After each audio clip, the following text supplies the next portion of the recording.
hate to break it to you, but it's back to school season, which means you have another year to do all the things you didn't do before, to get those grades in check and to attack your goals like you mean it. So these are my 4 tips what you need to do before starting school so you can attack it to the fullest. First things first, declutter. You can't live in a messy environment. Get rid of all the stuff you don't need, you don't use, or just don't like. Take your desk, for example. Throw away all the papers that are not relevant anymore and save those that are really important. Also, you should try to organize things that you will keep on your table, but my take on it is if you can hide it away, if you can put it in a drawer or somewhere, then put it in a drawer. You don't need to have it on the table. I really prefer minimalistic looking tables because even if I go for a minimalistic looking table, my table is gonna get cluttered anyways. So it's a lot easier for me to keep it clean while having nothing on it. My next tip is to write down your goals. It's super important to know where you want to go and what you want to become in life, or just how you want to develop yourself.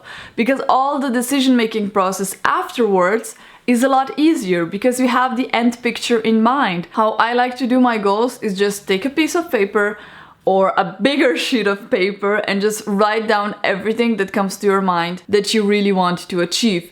That can be school-wise, that can be career-wise, that can be even personally, like what kind of traits do you want to develop during this year? Or like in forever, what do you want your end picture to be? What are you striving for? And then I just try to put a time frame on it. What is achievable in a year? What will be achievable maybe in 5 years? What can be achievable in a couple of months? When you have everything written down in like a time spreadsheet, it's a lot easier to apply these goals and to break them down into smaller steps.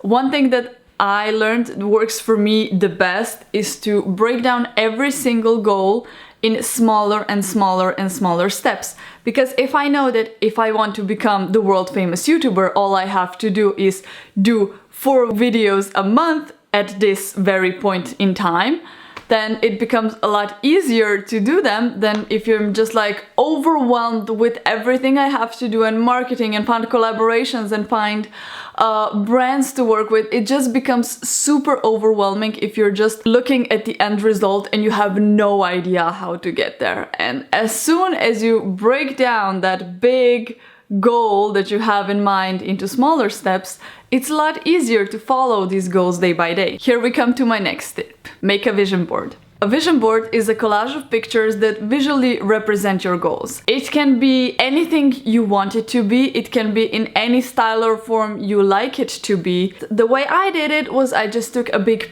piece of paper. I wrote just a couple of words to remind me what the pictures are about, and then I put a bunch of tiny pictures that represent these goals and make a sense of it, of what I want to achieve in a sense of lifestyle.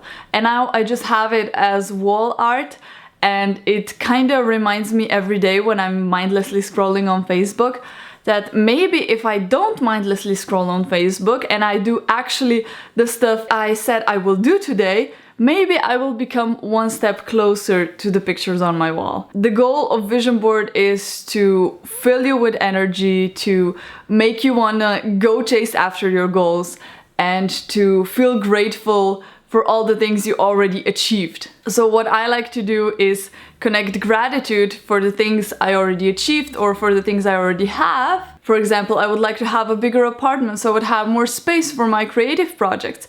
But right now I'm feeling really thankful for this apartment where I live now, which is in a safe area, is big enough for both of us and provides us with all the comforts we actually need.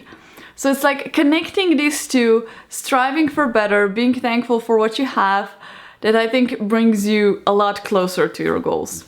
And my 4th and final tip is get yourself a planner. If you would like to see how I plan my projects, let me know and I can do a detailed video about that, because currently I have, I think, 3 planners for 3 different kinds of projects. Get yourself a planner so you can plan month by month, day by day.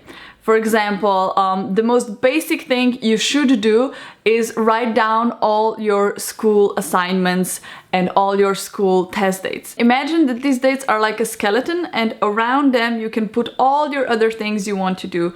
That can be school-related things, that can be your personal project, your personal hobbies. You just put them all around it and suddenly the picture makes sense. And what I really like to do is daily plan. I plan myself chunks of time. For example, I'm gonna work on me time for 3 hours in the morning, then I'm gonna do some YouTube related stuff, then I'm gonna do maybe some schoolwork and so on later in the evening, and therefore I have a whole continuity and I know what I need to do every single day, and I don't need to keep all this information in my head, and it feels so relaxing to have everything on paper or in electronic form. I use Google Calendar a lot, especially if you don't have a lot of structured time, if you have a lot of free time, but not in the meaning of free time, but like the time that is not structured by other entities. You have to structure it on your own, especially if you're like me, very free-spirited, very likes to consume all the time for pointless Google searches and YouTube searches. Then you need like really strict planner policy, okay? And if you put some nice stickers on it and some nice colors, you're gonna like to look at it, and it makes it a lot easier to go for your goals and to really get things done in the getting done time, and then relax when it's time to relax. I really hope you found these tips helpful. I would love to see your vision boards, your planners. If you maybe have any tips of yourself how to start off year productively, that would be great. I would love to hear that in the comments. So yeah, there will be more back to school videos coming soon, so stay tuned and I'll see you soon. Bye!